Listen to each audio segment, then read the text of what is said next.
Sono rimasti pietrificati gli addetti agli impianti di sci di Selva di Cadore Alleghe. Questa mattina, attorno alle 8:30, all'apertura delle piste, popolate in meno di mezz'ora da numerosi sciatori, hanno notato vaste tracce di sangue sulla neve e poco distante i resti di una giovane cerva di 18 mesi letteralmente smembrata da un lupo.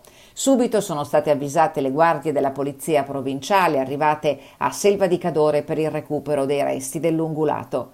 Attorno alla carcassa le impronte inconfondibili del lupo che da tempo si trova in quella zona assieme al suo branco. Su ciò che è rimasto dell'esemplare di cervo sono stati eseguiti prelievi per le analisi di rito. La notizia si è diffusa rapidamente, ha creato ancora una volta un animato dibattito fra gli animalisti e chi di abituarsi a convivere col grande predatore non ci pensa proprio, tanto più se, come nel caso della stazione turistica del noto comprensorio sciistico a Gordino, la sua presenza potenzialmente rischia di allontanare i turisti. Questa nuova predazione a ridosso del paese arriva a distanza di 3 giorni dall'ultimo attacco, il secondo su una pista da sci. Mercoledì scorso un cervo era stato trovato scarnificato sulla pista per lo sci di fondo a Ospitale di Cadore. L'ungulato è stato recuperato dai carabinieri forestali intervenuti con il guardiaparco di Ampezzo. Nella zona è stata posizionata una fototrappola per monitorare la situazione.